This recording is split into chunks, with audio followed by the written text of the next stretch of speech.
Ողջունում եմ հարգելի Քրիստինա, ուզում եմ անդրադառնալ ձեր ուղարկած հարցին,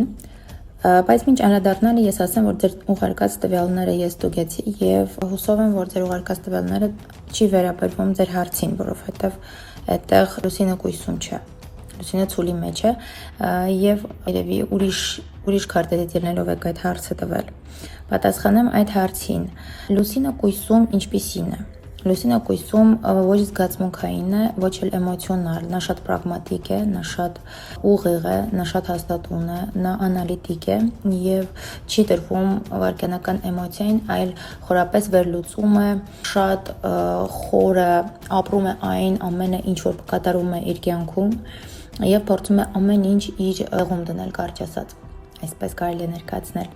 Նեպտունը ձկան մեջ շատ ուժեղ է, այն իր ամենաուժեղ դիրքում է գտնվում, Նեպտունը ձկան մեջ տալիս է անհատին արվեստային էներգիա, որոշակի իլյուզիաներ եւ վախեր, բայց միևնույն ժամանակ տալիս է հետաքրքիր միստիկական ուժ, այսինքն նման մարդիկ, երբ որ Նեպտունը եւ Լուսինը միացված են, նրանք կարողանում են հետաքրքիր էներգետիկա զգալ մարդկանց։ Նրանք զգում են մարդկանց էությունը, մարդկանց զգացմունքները, նրանք կարողանում են հասկանալ շուրջը, նրանք կարողանում են ընկալել այն, ինչ որ անտեսանելի է մարդկանց, կարողանում են տեսնել երազներ, որոնք կատարվում են, կարողանում են հասկանալ շատ խորը հարցեր, կարողանում են ըմբռնել այն, ինչ որ ոչ երկնային է։ Եվ իհարկե այս ամենը նաև արվեստի էներգիա է տալիս է նրանց հետաքրքիր մտքեր, հետաքրքիր գաղափարներ, որոնք կարող են բացվել։ Այս ամենի մյուս կողմը վախերն են։ Նեպտունը, ինչպես գիտենք, ոչ միայն իլյուզիայի,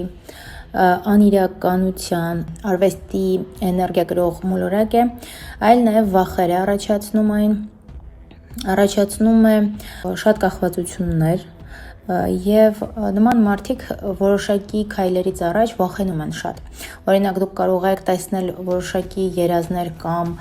ինսայդներ ինչ որ արտաքին աշխարհից, բայց վախենակ դրանցից։ Դա հենց Նեպտունի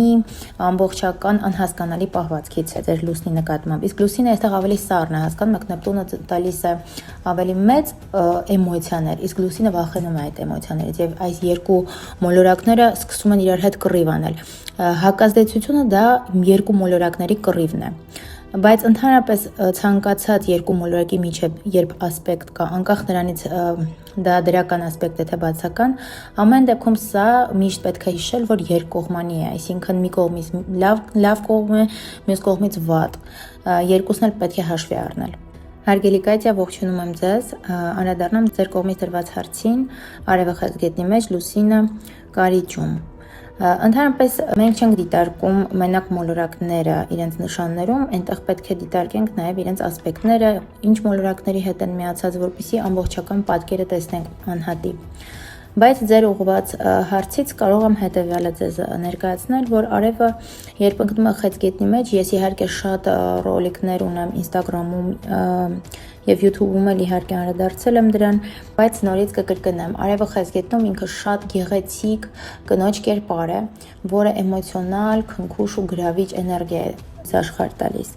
Նրանք մայրական մեծ էներգիա ունեն, սիրում են իրենց շրջապատող մարդկանց, սիրում են հոգ տանել նրանց մասին, սիրված լինել, սիրելը շատ կարևոր է խեցգետնի համար։ Խեցգետնիները շատ խանդոտ են եւ միաժամանակ սիրում են ամեն ինչ կառավարելի դարձնել իրենց կողմից, որպեսզի հասկանալ ինչ է ուզում դիմացինը։ Այս ջրային նշանը ինքը շատ խորն է իհարկե, քանի որ ստեղ լուսինն է կառավարում այս մոլորակը, այս պատճառով այստեղ էմոցիաները ամենակարևորն են։ Էմոցիա, ինտուիցիա, այս անհատները շատ լավ խորը զգում են մարդկանց շրջապատը, երբ մտնում են որևիցե վայր, նրանք տեսնում են մարդկանց ու հասկանում են մարդկանց էությունները։ Եթե սովորական մարդկանց պետք է անալիտիկա անել, ապա նրանք արդեն մի քանի վայրկյանում ինտուիտիվ զգում են շուրջը, ինչ է կատարում, ովքեր են իրենց դիմաց, ինչ են ուզում իրենցից եւ այլն։ Իհարկե այս կարելի ասել դառը, որ ունի խեցգետինը, պետք է միշտ օգտագործի ու երբեք չմոռանա նրա մասին, որովհետև մենք ապրում ենք այն ժամանակաշրջանում, որտեղ հերկվում է ինտուիցիան, այն գործիքները, որոնք ունեն ամեն մի նշան, մեկը մյուսին փորձում է խեղդել։ Դուք երբեք չպիտի մոռանաք, որ ինտուիցիան շատ կարևոր է ձեր կյանքում եւ պետք է միշտ հիմնվեք ինտուիցիայի վրա եւ չկասկածեք բացարձակ, որ դա կարող է ձեզ օգնել։ Լուսինը կարիճում կարող եմ ասել անկախ նրանից մնացած մոլորակները, որ դիրքում են, դուք գեր էմոցիոնալ մարդ եք։ Ամեն ինչ դուք ձեր զգացմունքներով եւ էմոցիաներով եք կարողանում հասկանալ, քանի որ ջուրը գերակշռում է ձեզ մոտ։ Արևն ու լուսինը, երկու լուսատուները, երբ որ ընկնում են ջրային նշանի մեջ, սա արդեն շատ մեծ բան է ասում։ Ինչպիսին է լուսինը կարիճում։ Քանի որ այստեղ Պլուտոնն ու Մարսն է, իսկ Մարսը դուք գիտեք, որ շատ մեծ էներգիա է տալիս։ Լուսինն տալիս է էներգիա, որ որոշակի ագրեսիվություն, որպեսզի ինքը կառավարի։ Այստեղ լուսինը ցանկանում է միշտ ամեն ինչ հասկանալ, կառավարել, ամեն ինչ ձեռքի տակ վերցնել, եւ այս պատճառով փոքր սիրում է մանիպուլյացիայի դիմել, քանի որ կանացի էներգիան մեծ է, ջրային էներգիան։ Լուսինը այստեղ ուղիղ չի գործում։ Ինքը գործում է կանացի ուժով, մանիպուլյացիայով, ոչ ուղիղ քայլերով, վից գալով, եւ այդ մանիպուլյացիայի արդյունքում նման մարդկանց հետ մի քիչ բարդ է լինում։ Լուսինը կարիճի մեջ նաև տալիս է փակություն էմոցիոնալ դաշտում, այսինքն երբ որ դուք ստանում եք որոշակի էմոցիա, դուք ձեր ներսում փակ եք լինում, դուք ձեր ներսում եք այդ ամեն ինչը վերլուծում, ձեր ներսն եք գցում, անցյալը անընդհատ կարաք պրպտեք, անընդհատ գնաք անցյալ, հիշողությունների մեջ մտնեք, հիշողությունը շատ մեծ է, այս պատճառով այս դիրքը շատ բարդ է։ Պլուտոնը որպես լուսնի երկրորդ մոլորակ կարիճում, այստեղ ցանկանում է մաքսիմում մանիպուլյացիա, մաքսիմում իշխանություն։ Այս պատճառով այս մարդիկ, ովքեր այս դիրք ունեն եւ ունեցել են իրենց մայրական կերպարի հետ շատ բարդ հարաբերություններ եւ իրենք որպես մայր բարդ կերպար են ավելի։ Ողջունում եմ հարգելի տվարեց,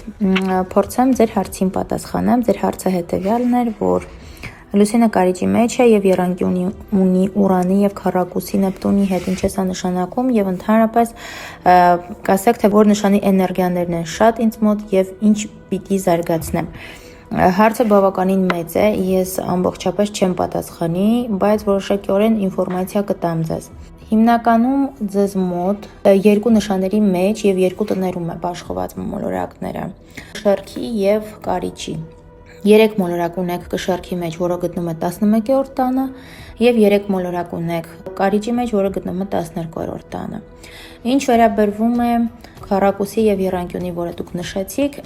այդտեղ այդպես չենք դիտարկում, այո, լուսինը ունի եռանկյունի Ուրանի հետ, բայց այստեղ կա կարևոր մի հատ կոնֆիգուրացիա, որը դուրս է գալիս ձեր Յուպիտերի եւ Մերկուրիից դեպի Սատուրն եւ Նեպտուն։ Սա կոչվում է մեծ տau կվադրատ, որը համարվում է լարված կոնֆիգուրացիա։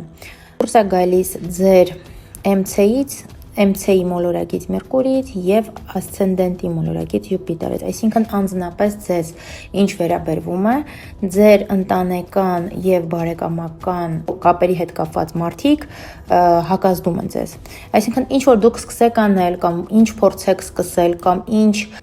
անեք ձեր սրտից բխող, իրենք դեմ են լինելու այդ ամենին։ Եվ դա բարդ կոնֆիգուրացիա է, որը իհարկե անընդհատ ձեզ հետևելու է եւ դուք դրա դեմ պիտի պայքարեք։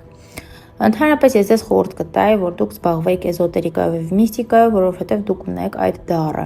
Դուք կարող եք զարգացնել այն եւ գնաք ձեր ուղով, որը որ ձեզ հետ կհետաքրքրի, որտեղ էզոտերիկան ինքը լայն հասկացողություն է, դրա մեջ է մտնում աստրոլոգիան, նումերոլոգիան, փսիխոլոգիան, յոգա, ինքնազարգացում եւ այլն, այս բոլորը, որոնք որ ձեզ տանելու են զարգացման, այդ բոլոր ինֆորմացիան ձեզ հետաքրքիր է։ Ես խորհուրդ կտայի, որ դուք տեսնեք, թե ինչն է ձեզ գրավում այդ ամենից եւ խորանայեք դրա մեջ, որտեղ դուք ունեք դրա տաղանդը։ Ընդհանրապես փորձեք ինչ որ սկսում եք մինչև վերջ տանել, որովհետև ձեր Մարսը թույլ դրության մեջ է գտնում, այսինքն դուք սկզբում կարող եք ինիցիատիվա ունենալ, բայց հետո կանգնել ու մինչև վերջ չտանել։ Դուք պետք է ամեն ինչ փորձեք մինչև վերջ տանել, որովհետև այլապես չի ստացվի։ Բավականին քարտեզը բարդ է ու լարված։ Դուք պետք է կարողանաք այդ ամենը, այսպես ասած, ռեգուլիրովկա անեք։ Ավելի խորը ուսումնասիրելու համար դուք պետք է գրանցվեք կոնսուլտացիա, որտեղ այստեղ քննարկելու շատ բան կա, բայց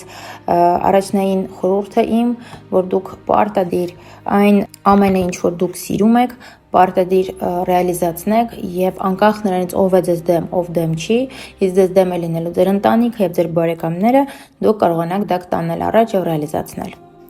Ողջունում եմ հարգելի Նարինե, պատասխանեմ ձեր հարցին, եթե սև լուսինը գտնվում է ցուլի մեջ, ինչ է դա նշանակում։ Սև լուսինը ընդհանրապես դա մի կետ է, որը անընդհատ շատ մեծ կենտրոնացում է պահանջում անհատի կողմից։ Երբ S+-ին ընկնում է որևիցե նշանի մեջ, այդ նշանի էներգետիկան ավելի մեծանում է տվյալ անհատի համար եւ մեծ կարեւորություն է ստանում։ Այս պատճառով ձեր պարագայում ցուլը դա նյութական ամեն ինչն է, այսինքն այն ամենը, ինչ որ երկրային է, ֆինանսը, մարդիկ, արժեքներ, անշարժ գույքեր, իրերը, թանկարժեք եւ ոչ թանկարժեք ընդհանրապես։ Այդ ամենը շատ մեծ կարեւորություն է ստանում մարդու կյանքում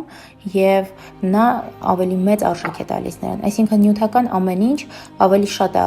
արժեքավորում եւ ավելի կենտրոնանում է այդ ամենի վրա։ Դուք ավելի շատ կենտրոնացած եք նրա վրա, ինչպես փող աշխատել, ինչպես զարգանալ, ինչպես ֆինանսապես ապահով լինել, վախենում եք, երբ որ ֆինանսական ապահովություն չկա, փորձում եք ամեն ինչ անել, որպեսզի այդ խնդիրներից դուրս լինեք եւ կենտրոնացած եք անընդհատ ֆինանսական էլ ավելի շատ լինելուն, զարգացնելուն, ավելացնելուն։ Հարգելի տաթե, ողջունում եմ ձեզ, պատասխանեմ ձեր հարցին, թե ձեր արևը որ նշանի մեջ է։ Ձեր արևը գտնվում է ջրհոս նշանի մեջ 5 աստիճան 25 րոպեում։ Հարգելի Գայանե, ողջունում եմ ձեզ, պատասխանեմ ձեր տրված հարցին, թե արևը որ տանն է գտնվում։ Ձեր արևը գտնվում է 29 աստիճան 58 րոպեով Խոյ նշանի մեջ 6-րդ տանը։ Եվ հավելյալ իմ կողմից ավելացնեմ, որ այս նշանի մեջ է գտնվում եւս 3 մոլորակ՝ Մերկուրին, Լուսինը եւ Վեներան ռետրոգրադ, եւ այս իրենց են միացած նաեւ Խիրոնը եւ Յուժնի ուզելը։ Սա նշանակում է, որ այս նշանը շատ գերակտիվ է եւ շատ մեծ կարեւորություն ունի ձեր կյանքում։ Կրակի այդ ուժը, կրակի էներգիան։ Ողջունում եմ ձեզ հարգելի Իռա, պատասխանեմ ձեր հարցին։ Եթե Լուսինը գտնվում է 11-րդ տանը երկվորյակ նշանում, որը նայել։ Եթե Լուսինը գտնվում է 11-րդ տանը երկվորյակում, նշանակում է հենց այդպես էլ պետք է նայել, այսինքն Google-ում հատուկ գրում եք Լունա в близнецах какой, կամ եթե անգլերենով եք նշում, անգլերենով եք նույնը անում։ Հարգելի Աննա, ողջունում եմ ձեզ, պատասխանեմ ձեր հարցին, տները ինչպես նայել։ Ընդհանրապես ոչ պրոֆեսիոնալ կերպով շատ սայթեր ունենք, որոնք կարող եք նայել Google-ում։ Կա անգլերենով natal chart, կա ռուսերենով натальная карта, персональная натальная карта։ Երբ որ մտնում եք, ձեր տվյալները լրացնում եք այնտեղ եւ այնտեղ ինքը ավտոմատ քարտեզը գծագրված տալիս է։ Իհարկե, լավ կլինի որ պրոֆեսիոնալ մասնագետին դիմեք, բայց եթե հնարավորություն չունեք, կարող եք նայել նաեւ այս տարբերակով։ Այնտեղ ինքը արդեն առանց ձեր նայելու տները դասավորված դες տալիս է, նշանները տալիս է, մոլորակները որ նշաններում են գտնվում, ամեն ինֆորմացիա կա։ Ողջունում եմ հարգելի Ջուլիա,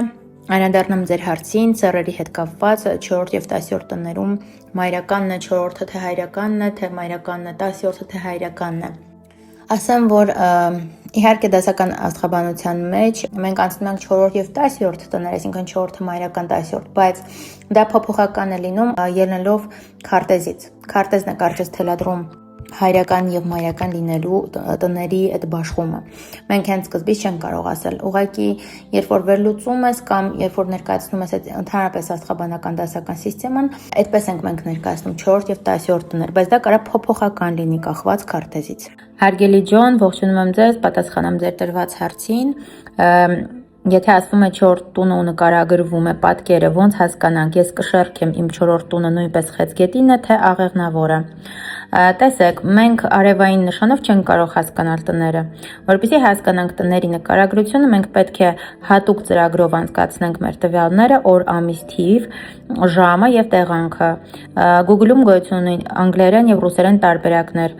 Натальная карта, индивидуальная карта եւ natal chart անգլերենով։ Ծրագրեր տարբեր։ Որևիցե մի